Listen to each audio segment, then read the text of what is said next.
Hello and welcome to YouTube channel.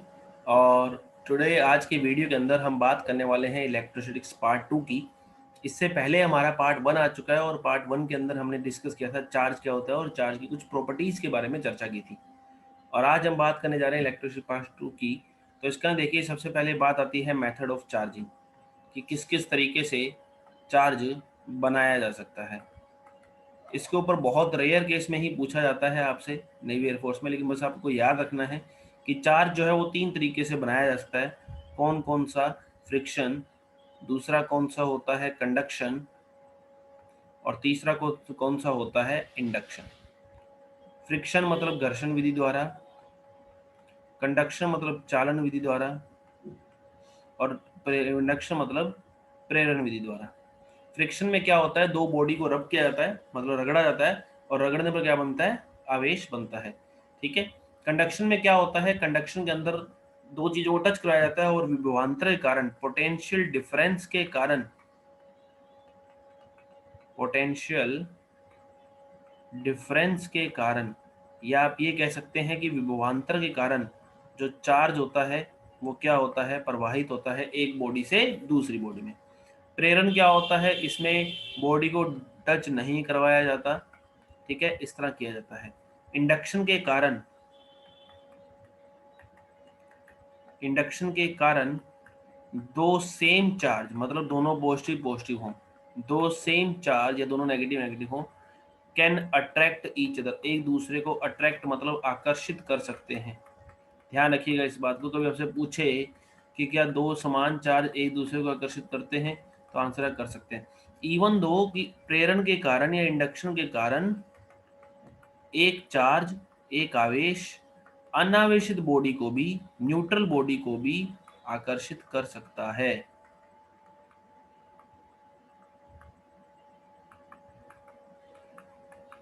अनावेशित पिंड को आकर्षित कर सकता है।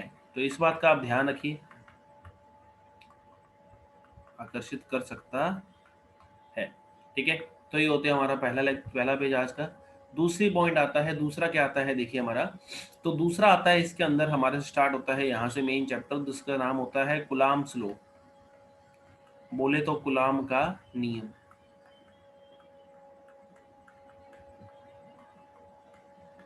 तो इसमें क्या कहा जाता है कि यदि मान लीजिए दो आवेश हैं Q1 Q2, दोनों के बीच की दूरी r है, तो इन दोनों के मध्य एक बल लगेगा। यह बल क्या होगा? K Q1 Q2 बटे आर स्क्वायर होगा। ये आसान है, आपको पता है। K क्या होता है? K यह होता है कुलाम नियतांक। ठीक है, या कुलाम कांस्टेंट हम इसे कहते हैं। ठीक, वैल्यू क्या होती है इसकी? वैल्यू होती है 9 इंटू 10 की पावर 9। यूनिट निकालेंगे तो देखिए K की यूनिट यहाँ से निकाल सकते हैं, K equal to F R square upon Q1 Q2। अब F किस में है भैया? न्यूटन में। R किस में है? मीटर में, तो मीटर स्क्वायर। Q किस में है? कुलाम में, तो कुलाम माइनस 2। तो ये होता है हमारे पास क्या? K का मात्रक। K क्या होता है? K होता है 1/4 पाई एप्सिलॉन 0। ठीक है। यहाँ एप्सिलॉन 0 इसके वैल्यू 9 इंटू 10 की 9 होती है। यहाँ एप्सिलॉन 0 क्या होता है? एप्सिलॉन R 0 क्या होता है? एप्सिलॉन 0 होता है हमारे पास, एप्सिलॉन 0 होता है हमारे पास क्या, कि इसे हम बोलते हैं परमिटिविटी ऑफ फ्री स्पेस, मतलब कि इसे हम कहते हैं निर्वात की विद्युतशीलता। ठीक है, इसे हम कहते हैं निर्वात की विद्युतशीलता। और उसकी वैल्यू क्या होती है? इसकी वैल्यू होती है 8.85 इंटू 10⁻⁻12। और यदि हम इसकी यूनिट निकालें तो जो के की यूनिट थी वो उल्टी है। मतलब देखिए कैसे, कि एप्सिलॉन 0 यहाँ आ जाएगा, इधर चला जाएगा। तो इसलिए इसकी जो यूनिट होती है वो होती है newton inverse metre -2 and coulomb +2, ये इसकी यूनिट होती है। ठीक है। नेक्स्ट आता है इसकी डायमेंशन, जो कभी कभार पूछ ली जाती है। तो डायमेंशन का आप याद रखें, इंपॉर्टेंट है डायमेंशन। क्या होती है न्यूटन की डायमेंशन? क्या होती है? m1L1T-2 होती है, की घात -1। मीटर की डायमेंशन क्या होती है? L1, लेकिन यहाँ पावर -2 है तो यहाँ हो जाएगा पावर -2। और कुलाम की क्या होती है? A1T1 की घात क्या होती है? 2 होती है। तो यहाँ से क्या बनेगा, यहाँ से बनेगा m-1 L-1 T+2, यहाँ बनेगा L-2 और यहाँ बनेगा A2 T2। तो ऐसे में क्या होगा, m-1 L -1 -2 क्या बन जाएगा, -3 बन जाएगा, और t की पावर क्या बन जाएगा, माइनस माइनस प्लस हो चुका है, यहाँ 4 बन जाएगा, और साथ में यहाँ पे क्या आ जाएगा, A2 आ जाएगा। तो ये वीमा होती है किसकी, डायमेंशन होती है किसकी, ये होती है विद्युतशीलता की या परमिटिविटी की वीमा होती है। नेक्स्ट आता है कि यदि हम ये काम, देखिए यहाँ ही हमने फोर्स किस में निकाला था, तो यहाँ हमने ये फोर्स निकाला है एयर के अंदर या वैक्यूम के अंदर। लेकिन यदि यहाँ पर मान लीजिए माध्यम होता, तो एफ माध्यम या एफ मीडियम क्या होता, तो एफ मीडियम होता के इक्वल टू, मतलब के की जगह क्या आता, के की जगह आता हमारे पास 1/4 pi epsilon 0 epsilon R Q1 Q2 upon R square. इस एप्सिलॉन 0 एप्सिलॉन आर को क्या कहा जाता है, तो इस एप्सिलॉन 0 इंटू एप्सिलॉन आर को epsilon equal to epsilon 0 into epsilon R होता है। एप्सिलॉन क्या होता है, एप्सिलॉन होता है परमिटिविटी ऑफ मीडियम, मतलब कि माध्यम की विद्युतशीलता।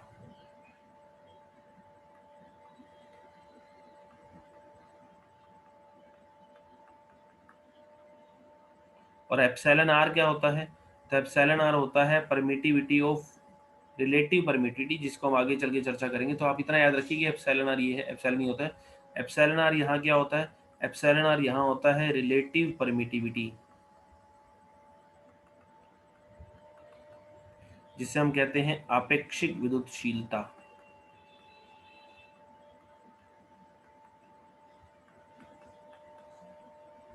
तो देखिए क्या आएगा हमारे पास, एफ मीडियम आ गया क्या कि 1/4 pi epsilon 0 epsilon R Q1 Q2 upon R square आ गया। तो ऐसा करने पर एफ मीडियम हमारा किसके बराबर आ गया, तो एफ मीडियम हमारा आ जाएगा, एफ मीडियम इक्वल टू, यहाँ से हमारे पास ये देखिए कि ये जो चीज है, ये चीज किसके बराबर है, एफ एयर या एफ वैक्यूम के बराबर है, अपॉन क्या हो जाएगा, एप्सिलॉन आर। तो हमें एप्सिलॉन आर एग्जैक्टली बता क्या रहा है, हमें एप्सिलॉन आर बता रहा है कि माध्यम में रखने पर बल कितने गुना कम हो रहा है।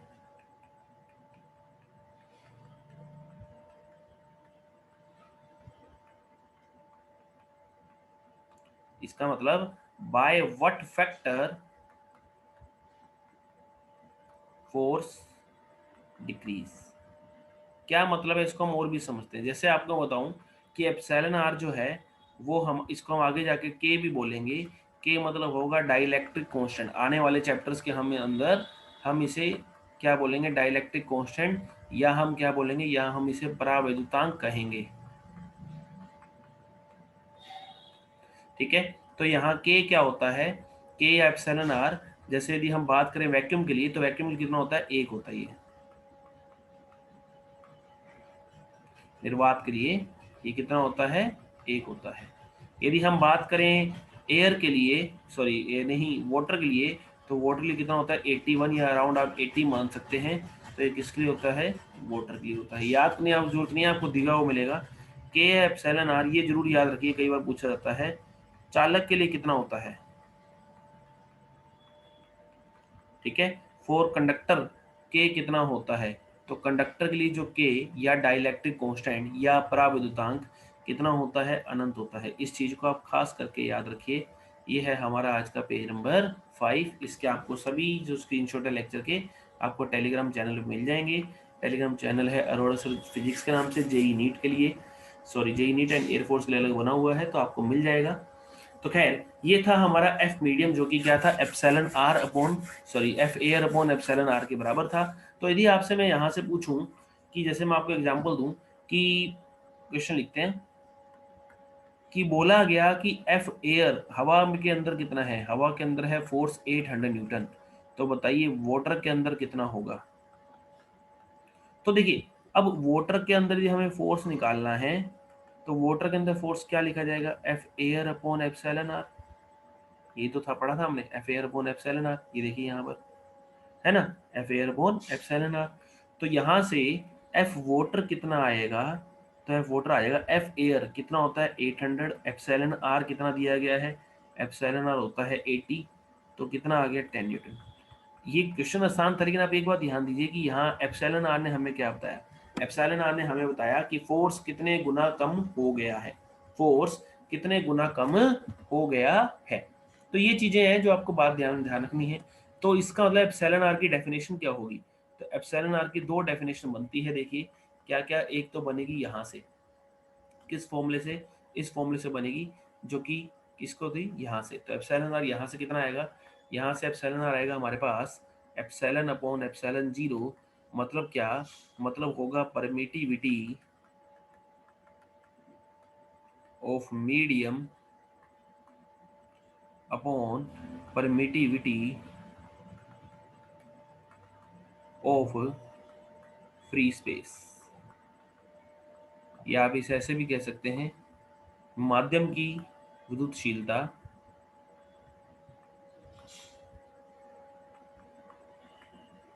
माध्यम की विद्युतशीलता अपॉन निर्वात की विद्युतशीलता। पहली डेफिनेशन ये बनेगी। तो आपने एप्सिलॉन आर बराबर क्या पढ़ लिया, एप्सिलॉन अपॉन एप्सिलॉन जीरो। एक डेफिनेशन में यहाँ से और बनाऊंगा, यहाँ से वो आएगी F air upon F medium. तो F air upon F medium. आगे जाके एक और आएगी E air upon E medium. E क्या है, विद्युत क्षेत्र की तीव्रता, ठीक है। और आगे जाके एक और आएगी सी मीडियम अपॉन सी एयर। सी क्या होता है, धारिता, ठीक है। धारिता वर्ड जिसको याद है अच्छी बात है, क्योंकि आप 12th करके आए हैं, और जिसको नहीं याद कोई दिक्कत नहीं, इसको हम आगे पढ़ने वाले हैं, सी मीडियम अपॉन सी एयर। सो ये होता है हमारे पास इसके ऊपर। अब नेक्स्ट क्या आता है, नेक्स्ट आता है Coulomb's law in vector form.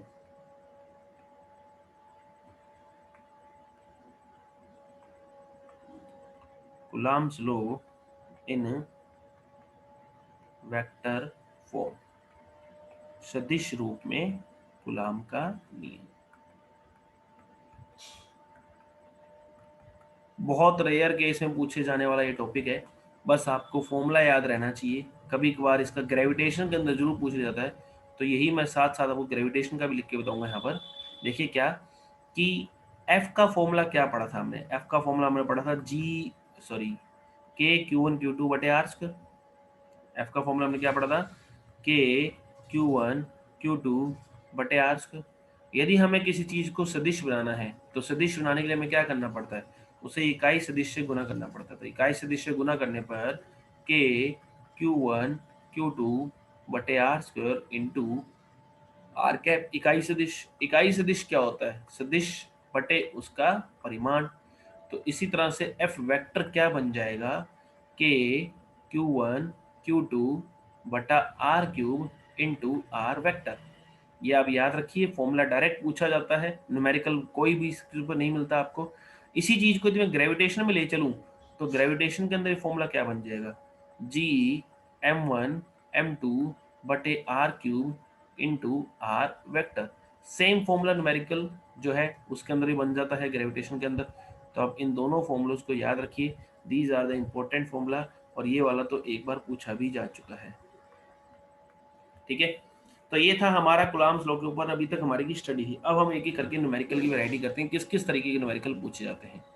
जैसे देखिए पहला न्यूमेरिकल पूछा जाता है आपसे कि मान लीजिए दो आवेश हैं आपके पास, ठीक है, और एक है आपके पास यहाँ कितने कूलम्ब का, 10 कूलम्ब का, और एक है आपके पास यहाँ कितने कूलम्ब का, 20 कूलम्ब का, और इनके बीच की दूरी कितनी है, आर है। इनके बीच फोर्स कितना लग रहा था, फोर्स या बल लग रहा था F.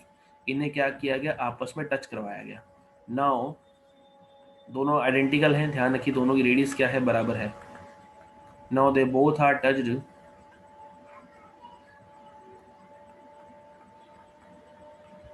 and then placed at same distance, ठीक है, वापिस उसी डिस्टेंस लगेगी। Then now new force will be, तब नया बल क्या होगा,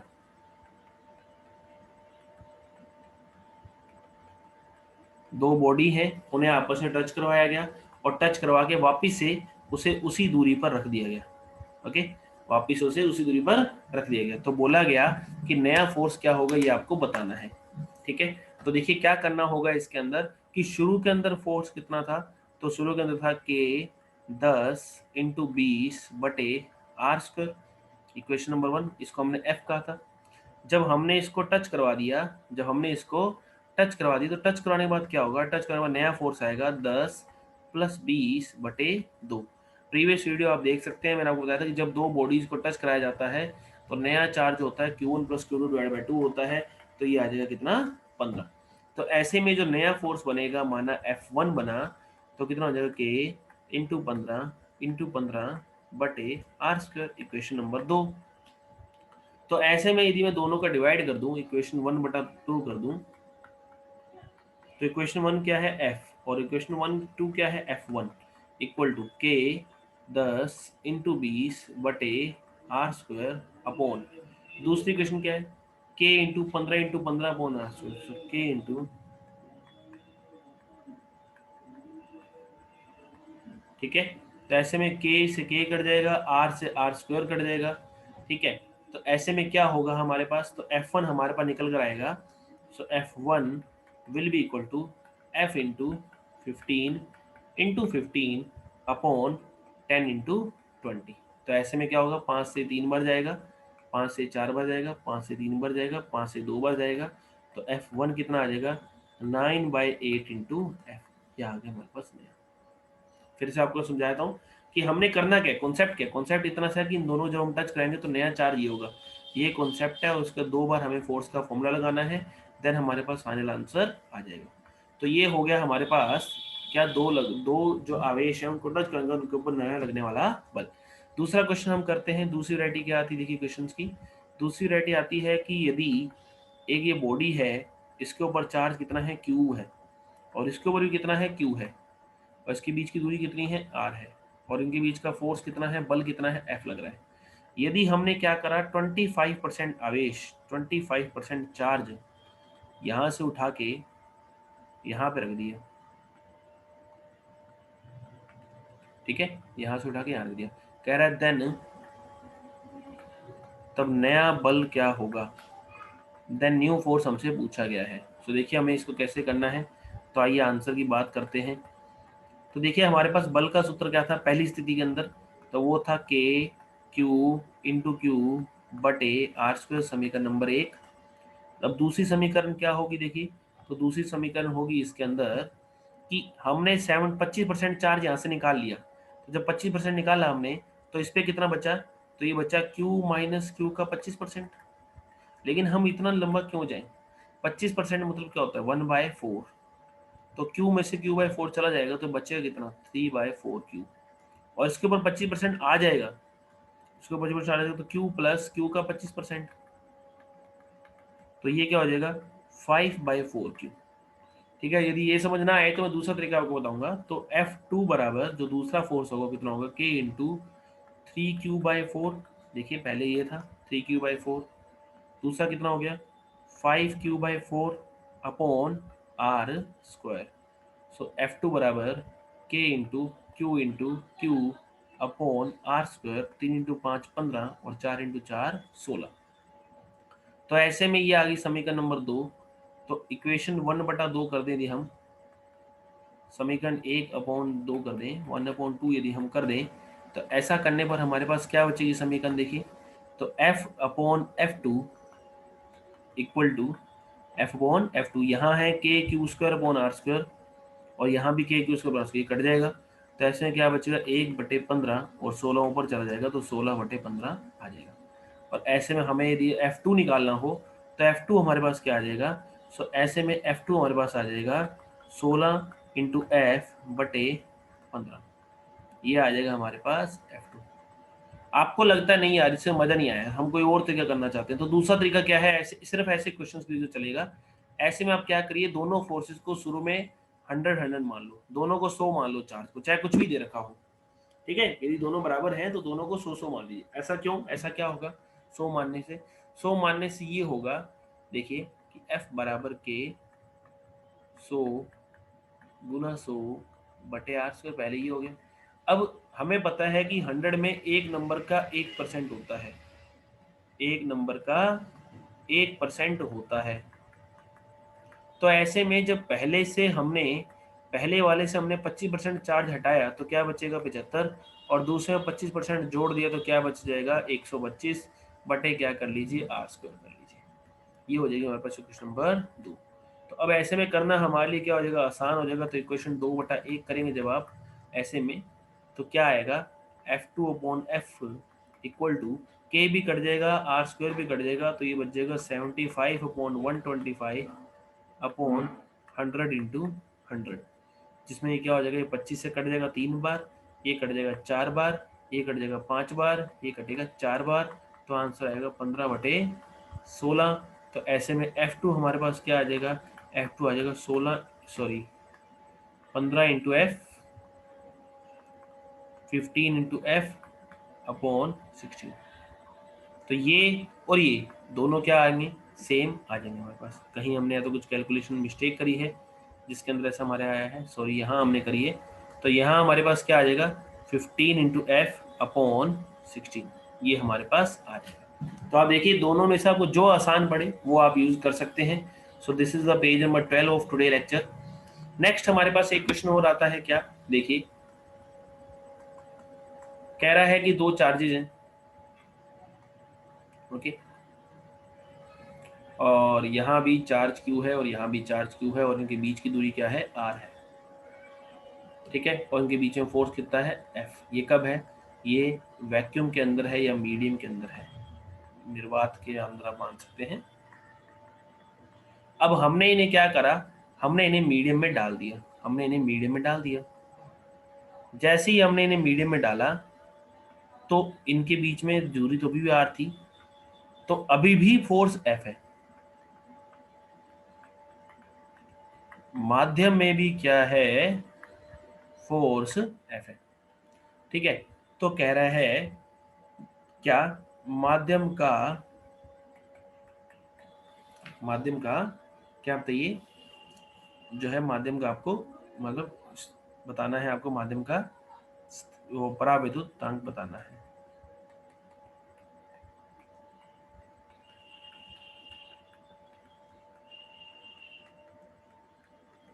ठीक है, आप चाहें तो इसको काम कर सकते हैं, इसको हम F/4 कर लेते हैं। तो आपको माध्यम का परावर्तन बताना है, तो इसके लिए कुछ ऐसा बड़ी चीज नहीं है, आसान है। देखिए क्या, तो ये है कि यहाँ पर हमने पढ़ा था कि F मीडियम बराबर क्या होता है, F air upon epsilon R. तो एप्सिलॉन आर या के जो भी आप इसे बोले, तो जगह F air upon F medium, F air है F और F मीडियम है F/4, तो ये आ जाएगा हमारे पास एप्सिलॉन। एप्सिलॉन आर मतलब ये कितना आ जाएगा हमारे पास, 4 आ जाएगा। तो हमारे पास ये आंसर आ जाएगा, आसान था। अब इसी को ही हम दूसरी वैरायटी में करते हैं, ये है हमारा आज का पेज नंबर 13। अब इसी को ही हम दूसरी वैरायटी के अंदर करें, पेज नंबर 14 के ऊपर, तो देखिए क्या है, तो सुने कि F एयर है, मतलब निर्वात के अंदर है F, और चार्जेस के बीच में दूरी कितनी है, R है। F मीडियम भी F है, ठीक है, और परावैद्युतांक कितना है, मतलब कि डाइलेक्ट्रिक कांस्टेंट कितना है, K है।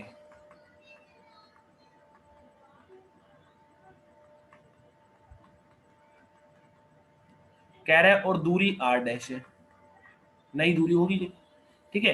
तो कह रहा है फाइंड R डैश, मतलब आवेशों के बीच में वो दूरी ज्ञात करनी है जिससे दोनों स्थिति में क्या हो जाए, जो बल है वो सेम आए। तो देखिए सबसे पहले जब हम F एयर का सूत्र लगाएंगे तो क्या लगाएंगे, K into Q1 into Q2 upon R square. ध्यान रखिए डाइलेक्ट्रिक कांस्टेंट मतलब एप्सिलॉन आर है, आप इसे इसके और इसके में कंफ्यूज ना होइए, तो मैं चाहूँ तो एप्सिलॉन आर ही लिख देता हूँ। और F मीडियम क्या है, F मीडियम होगा F एयर अपॉन की, लेकिन F मीडियम क्या होगा, 1/4 pi epsilon 0 epsilon R into Q1 into Q2 upon R dash square, है ना। और यहाँ भी इस के को मैं ऐसा लिख देता हूँ कि 1/4 pi epsilon 0 into Q1 into Q2 upon R square. अब एफ एयर और एफ मीडियम दोनों क्या हैं, बराबर हैं, तो इक्वेशन 1/2 करते हैं हम। जब हम इक्वेशन 1/2 करेंगे, इक्वेशन 1/2 जब हम करेंगे तो 1/2 करने पर क्या आएगा, F air upon F medium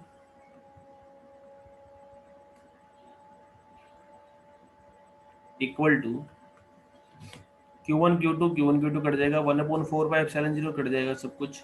ठीक है, ऐसे में क्या आएगा, यहाँ से बचेगा 1/r² और यहाँ से बचेगा 1/एप्सिलॉन r into R square.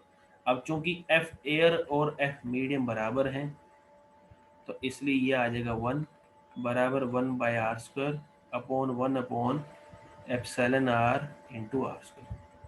So 1/एप्सिलॉन r into R square equal to 1r dash, sorry क्योंकि दूरी हमने r डैश मानी है। ठीक है, r डैश स्क्वायर